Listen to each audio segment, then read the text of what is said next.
Good evening, good evening. A phenomenon has surfaced within our community, warranting discussion on this platform, Frank Talks.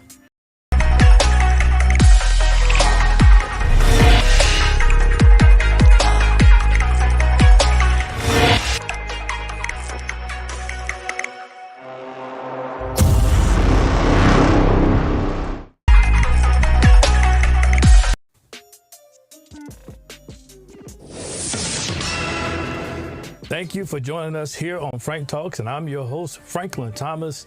And listen, guys, we have a very important that story that is, as I previously mentioned, a recent and peculiar phenomenon has been subject to research within our organization, and we aim to present our discoveries to you. Now, this matter has garnered significant attention, supported by a surge in reported incidents indicating a concerning trend of targeted assaults against Black women. Now, when discussing attacks, it is crucial to understand that our investigations have revealed a different form of attack, one that, if not managed correctly and carefully, could jeopardize numerous careers in the future. Now, ladies and gentlemen, with increasing opportunities emerging for women of color, it is imperative to educate them about potential pitfalls and caution them against inadvertently undermining their own career paths. An illustrative case comes from Dalton, Illinois, which is considered the village of Dalton, which is near Chicago, where the young Black mayor, Tiffany Henyard, is currently facing challenges. Now, new information has surfaced suggesting that the FBI, ladies and gentlemen, you heard me correctly, the FBI has initiated an investigation into the controversial Dalton mayor, and actually she's the Thornton Township supervisor. Now, Fox 32 has been consistently covering allegations of corruption surrounding Mayor Henyard and her role as supervisor for nearly 2 years. Now, recent reports suggest that federal agents are conducting interviews with witnesses as part of a potential investigation that may lead to legal changes or charges in the future. Now, the scrutiny intensified following a Fox News Chicago segment that raised concerns about the CARES charity associated with Mayor Henyard, including suspicions of public fund misuse linked to the charity's operations.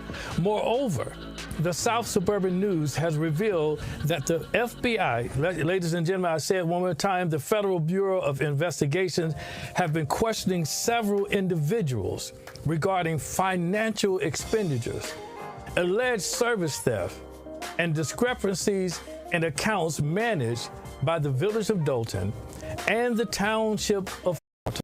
Now get this, guys, these inquiries seem to have emerged in the past year, which coincides with Mayor Henyard's leadership in both localities.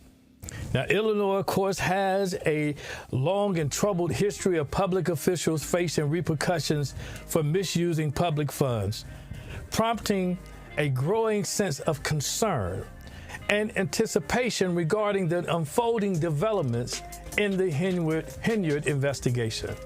Now, let's watch this, and we'll be right back. Has information indicating the FBI has launched an investigation into controversial Dalton Mayor Tiffany Henyard. Dane Placco has been following allegations of her misspending and joins us now with an update. Dane. Yeah, we've been reporting for nearly 2 years on allegations of corruption surrounding Henyard in her capacity as Dalton Mayor and Thornton Township supervisor. And now we've learned from multiple sources that federal agents are in fact interviewing witnesses as part of a possible investigation that may or may not result in charges.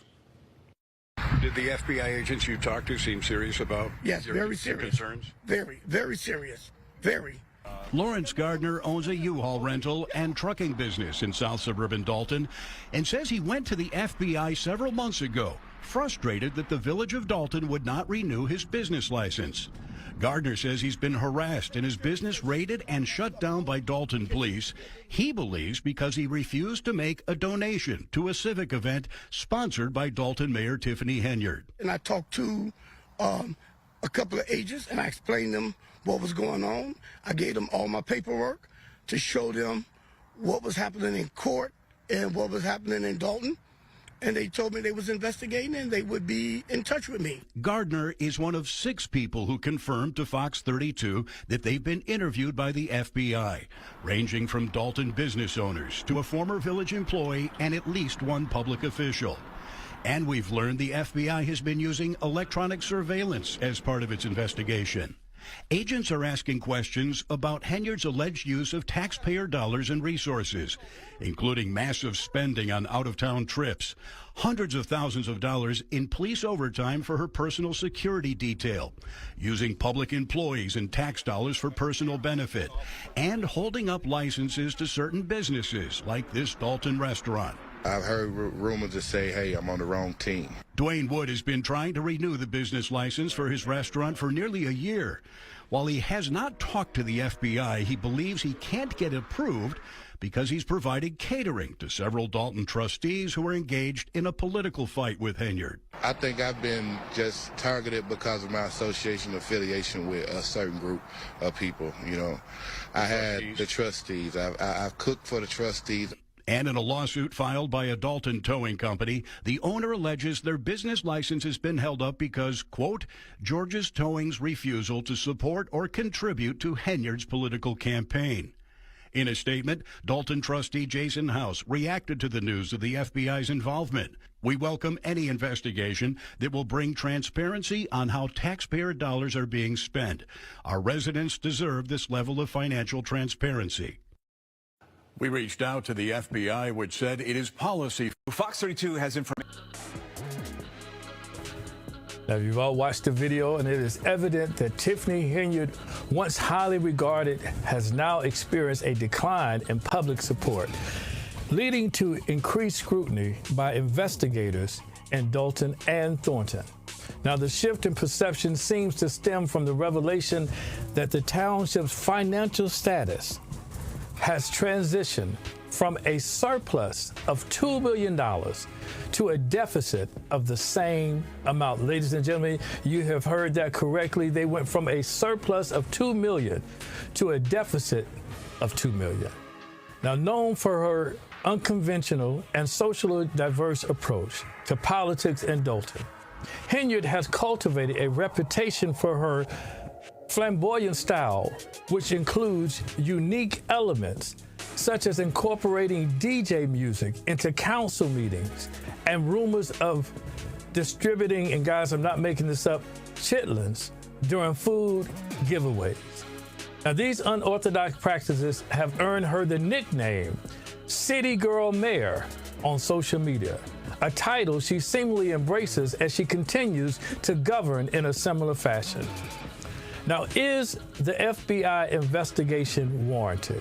Or, ladies and gentlemen, is this a senseless attack on black women? Now, ladies and gentlemen, another black woman who has succumbed to an attack is none other than Baltimore's former state's attorney, Marilyn Mosby. Now, the former Baltimore state's attorney was convicted a couple of weeks ago for falsely claiming financial hardship due to the pandemic to withdraw funds from her retirement savings. Ladies and gentlemen, she utilized these funds to purchase real estate properties in Florida valued at $1 million. Now, many may remember Marilyn Mosby for her notable prosecution of the 6 officers involved in the Freddie Gray case. Now, this case involved the tragic death, of course, of Freddie Gray, a 25-year-old African-American man from Baltimore's Gilmore Homes neighborhood, who, due to a spinal injury sustained while in police custody on April 19, 2015, met his demise.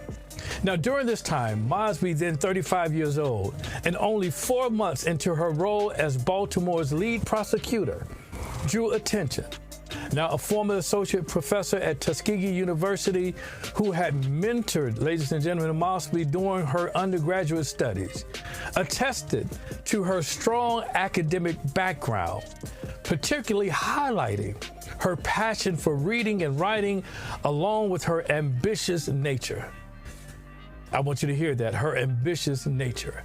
And while her ambition initially propelled her career, questions arise as to whether it influenced her subsequent decisions, leading to indictments and a guilty verdict.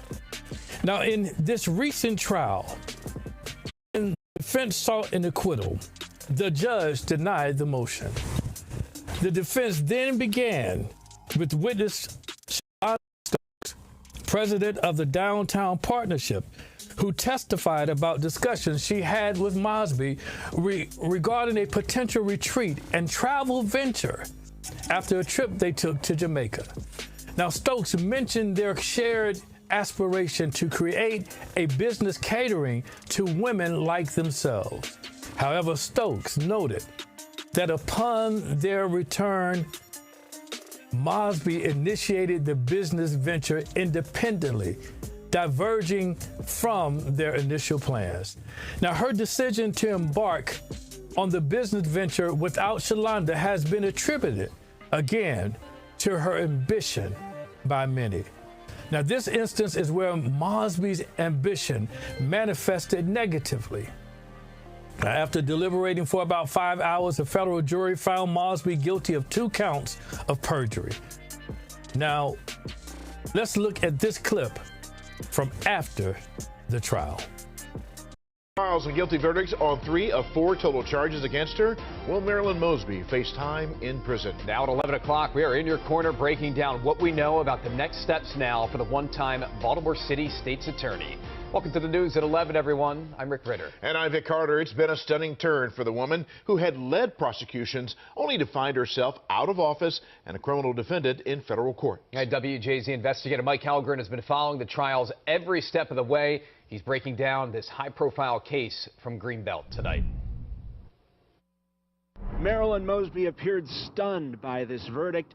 She had to be steadied by one of her attorneys in court as it was read. She later prayed with supporters before leaving the courthouse. Ms. Mosby, can you say anything? Any comment? No comment. Already said no comment. The former 2-term top Baltimore City prosecutor said nothing leaving court, surrounded by supporters and now facing prison time after being convicted of a single count of mortgage fraud. That count related to this oceanfront condo in Longboat Key, Florida, which Marilyn Mosby testified was her refuge. It was the second vacation home she bought, an attempt, she said, to gain financial independence with her marriage on the rocks. In order to secure the deal, her mortgage broker recommended she write this gift letter, where her husband at the time, Nick Mosby, wired her $5,000. Prosecutors tracked the money, uncovering it was not a gift at all, and instead Mosby paid it herself in violation of federal law. She beat a second count of mortgage fraud regarding her home near Walt Disney World. Jurors believed her testimony that it was an honest mistake she failed to report a federal tax lien. Nick Mosby testified he was to blame, hiding his financial mess from her out of fear she would leave him, which she eventually did. We love Marilyn. We love Marilyn. A steady group of supporters stood by her through it all. We know what this trial is all about. It's about going after the FOP and the killer cops in America. She stood up for us, and she was tried for doing the right thing. They remember her ultimately unsuccessful prosecution of 6 Baltimore police officers for the death of Freddie Gray, a move that made international news in 2015. We have probable cause to file criminal charges. In November, Mosby was found guilty of perjury for improper COVID-related withdrawals from her retirement account. Any comment, Mr. Weider? Nope. Her public defender had no comment leaving court. The U.S. attorney who brought the case told WJZ, We humbly respect the court's considered rulings, opposing counsel's zealous advocacy, and the wisdom of both jury verdicts in this case, and we remain focused on our mission to uphold the rule of law. Mosby faces 30 years in prison for this single count of mortgage fraud and 10 years in prison for the perjury counts. A sentencing date has not yet been set. In Greenbelt, Mike Helgren, WJZ. Hey, Mike, nice coverage with those huge. After 2 trials. All right, guys, you've seen the video. The jury's decision implies that Mosby, who held the position of Baltimore's chief prosecutor for 2 terms, could potentially receive a prison sentence of up to 10 years. Now, ladies and gentlemen, I want you to know that the timing of which is yet to be determined for the sentencing. Now, while it is improbable for the judge to impose the maximum penalty on Mosby, the conviction significantly increases the likelihood of her losing her legal license. Now, my question to you all is, was this indictment and subsequent trial and conviction warranted? Or was this simply another attack on Black women? Now, another unexpected development is the ongoing evidentiary hearing involving Fulton County District Attorney Fani Willis. As many are aware, Fani has faced criticism due to her involvement in an affair with Nathan Wade, whom she appointed as the special prosecutor in the Georgia election case. Now, the attorneys representing Michael Roman, a co-defendant of Trump, along with several other co-defendants, are advocating for the removal of Attorney Willis from the case. Now, they contend that she had an inappropriate association with Special Prosecutor Nathan Wade and profited financially from engaging Wade in the case. Now, reports suggest that Wade received over $650,000 for his services within the DA's office and allegedly enjoyed financial gains from the relationship, including trips and cruises. Now, the judge in this case, McAfee, has so far not found violations of Fulton County case law code, which would be relevant to a motion to disqualify a prosecutor for a pending criminal case. So it does not look like this ploy will actually disqualify her for the moment. Now let's listen for DA Willis in her disqualification here. Let's listen to this and we'll be right back. I think my testimony greatly. I'm not going to allow you to mischaracterize my testimony.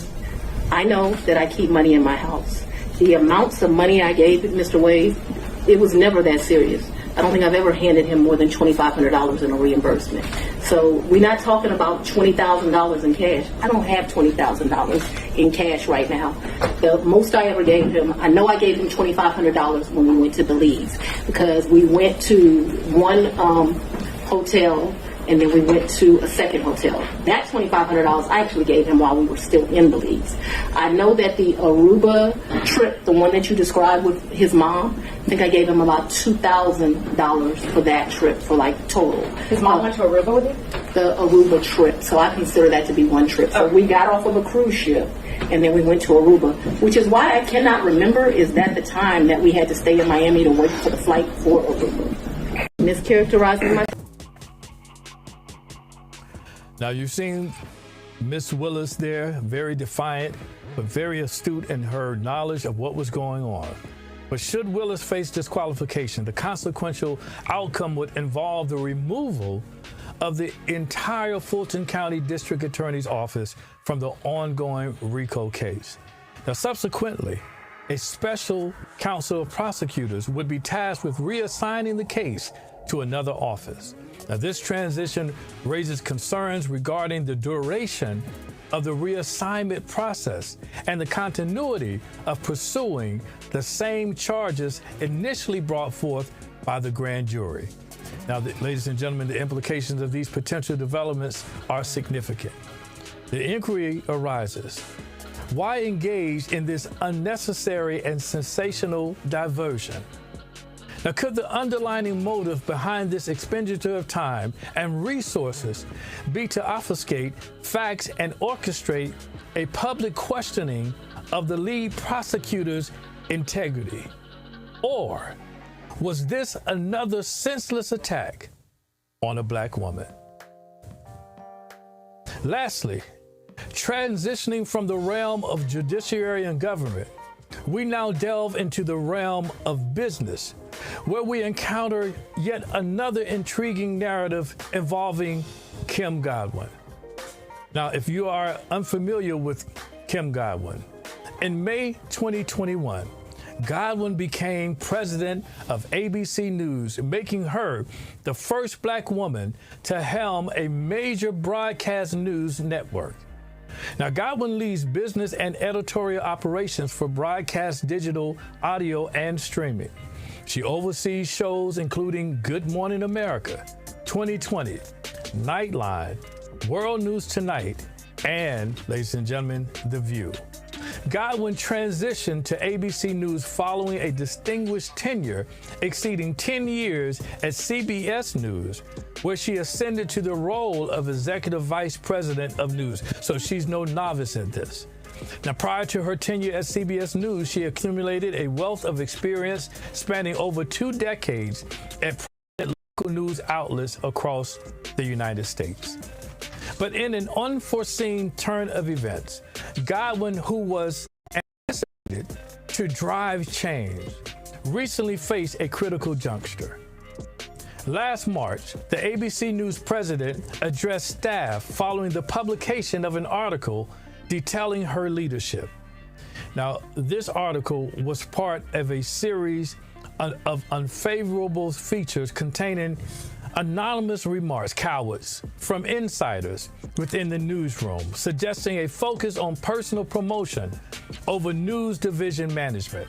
Now, a report from Page 6 sheds light on the atmosphere during Godwin's leadership, expressing concerns that these leaks were undermining both her efforts and the broader ABC News organization. Godwin experienced a structural shift in her role as part of a recent reorganization. Now, although her contract was extended, she was effectively demoted, now reporting to a meticulous supervisor. Esteemed Executive Deborah O'Connor was appointed to lead a newly formed division encompassing ABC News, which includes flagship programs. Watch this, ladies and gentlemen, such as Good Morning America and World News Tonight with David Moore. Now, under the new hierarchy, Godwin now will report directly to O'Connell, who again is a Disney veteran with 27 years of experience overseeing ABC-owned television stations and entertainment networks, including FX Networks and National Geographic. Now, a source closely related or associated with O'Connell remarked that the restructuring diminishes Godwin's relevance as a news president. My goodness. The source highlighted O'Connell's hands-on management style, noting that she will assume comprehensive control. You hear this source now kind of bigging up, so to speak, Miss O'Connell and her hands-on approach. But the source remarked that Kim is layered and marginalized, with Deborah micromanaging operation. Additionally, black employees at ABC News voiced concerns to Disney executive Bob Iger regarding what they perceived as unfair treatment toward Kim Godwin. Now, ladies and gentlemen, it has been reported by the New York Post that many ABC News staffers cheered when they learned that Disney elevated veteran executive Deborah O'Connell to helm a new division that encompasses ABC News. Where is the Diversity and Inclusion Committee when you need them, ladies and gentlemen? Now, why would staffers reportedly do such a thing, you may ask? Well, let's watch this to find out.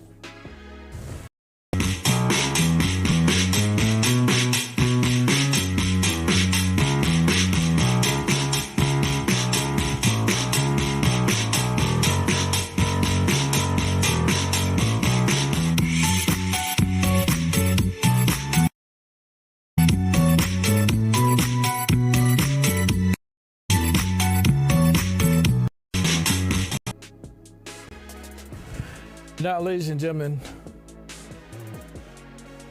more than one staffer was overheard saying, "Ding dong, the witch is dead," while others celebrated at the bar, sources told the Post. Was this behavior warranted? Well, ladies and gentlemen, was this another attack on a black woman? I'll be right back to answer this question and pose another question for you.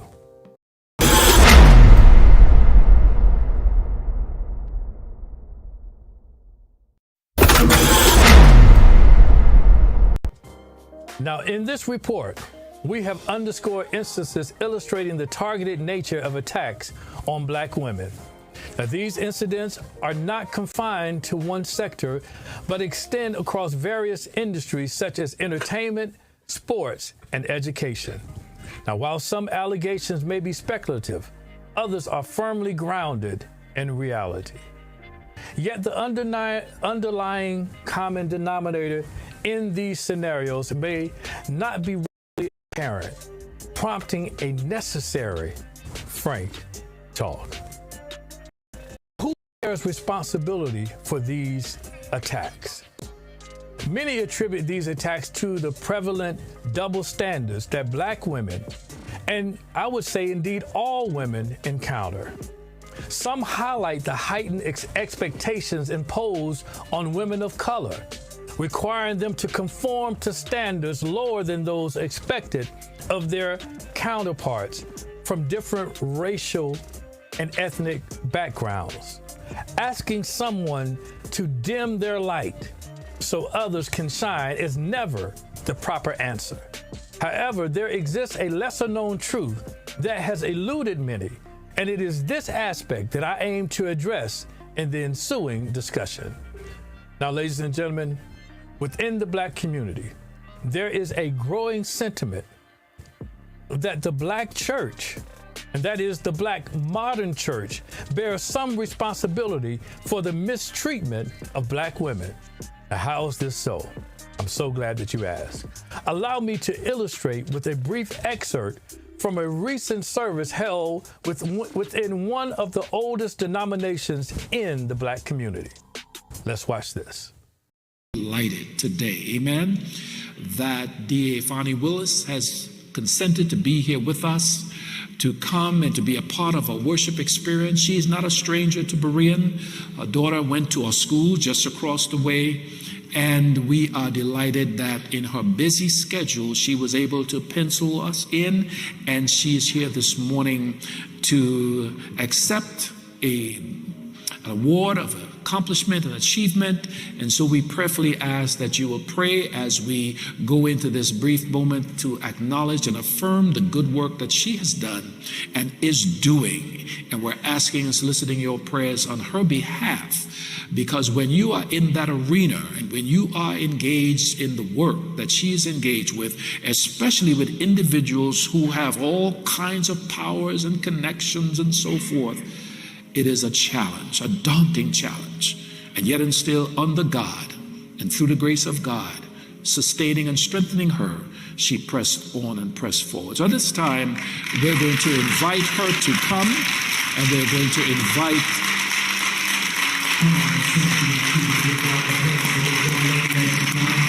Come on, you can do better than that. You can do better than that. Come on, amen, amen, amen.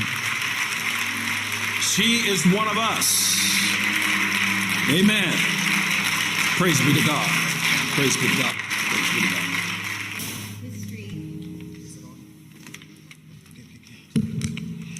Today, we welcome you. This is our Black History Achievement Award presented to Fulton County District Attorney Fani Willis.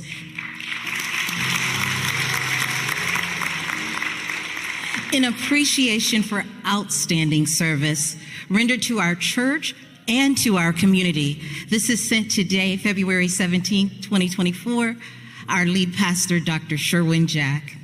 We love you.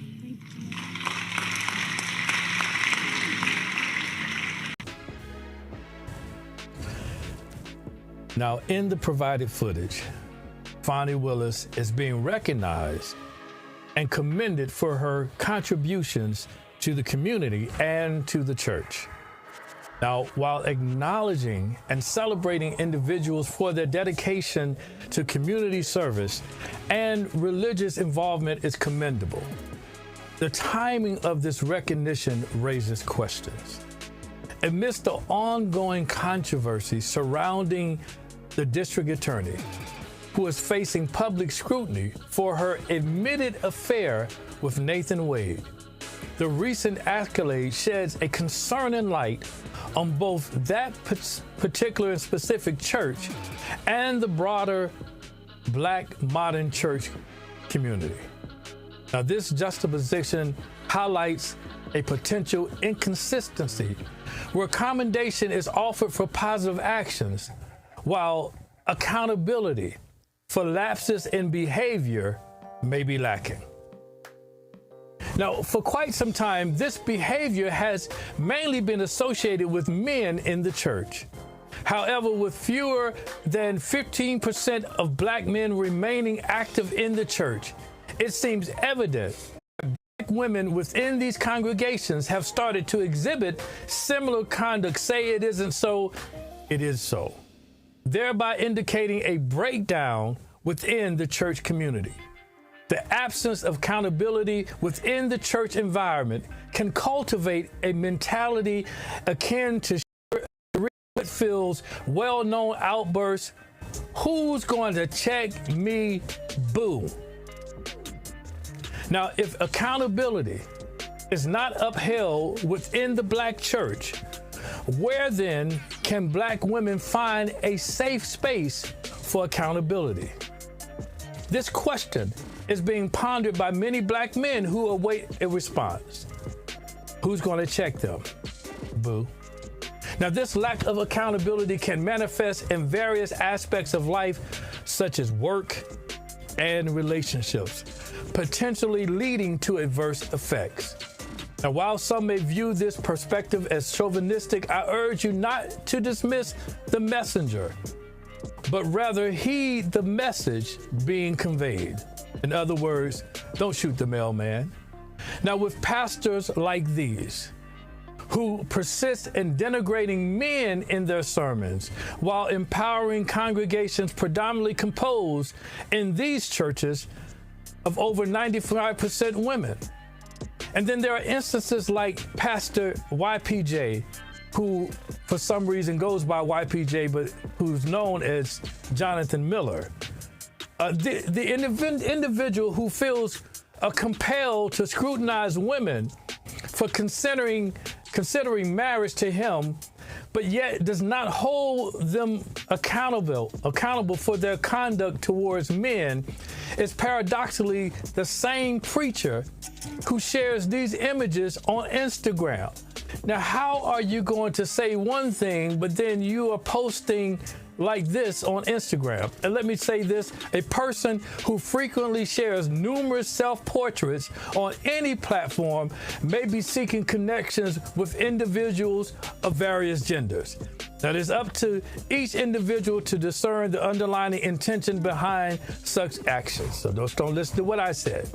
But Black church pastors unapologetically cater to the prevailing demographic within their congregations, a practice that could potentially pose significant challenges. Now, while many tend to attribute such behaviors to external factors, it is worth noting that unchecked behaviors from some Black women, and I said some, not all, often disadvantage other Black women who are often subordinates in the workplace to these women. Many women have complained that the person who's the harshest and the hardest on them are other Black women in these positions. Now, Frank Talks would like to address all Black women, emphasizing the importance of seizing the opportunities for professional growth and advancement. However, I believe that it is essential to recall what was considered the Peter Parker principle, popularized in the Spider-Man comics and movies, which is often attributed to Uncle Ben, but actually should be attributed to Winston Churchill. As doors open for you, ladies and gentlemen, and I'm speaking specifically to our black women, as doors open for you and promotions and business opportunities become a regular part of your journey, I want you to remember this quote by Winston Churchill: where there is great power, there is great responsibility. Now, ladies and gentlemen, I hope you hear this frank talk, and I hope that you understand that I'm a girl dad, I have two lovely daughters, and I want them to succeed just like I want you to succeed. But you can't continue to get to these positions and then shoot yourself in your foot. The response to this report may serve as a litmus test for your grasp of accountability and your willingness to uphold it. There you have it, ladies and gentlemen. Thank you and good night.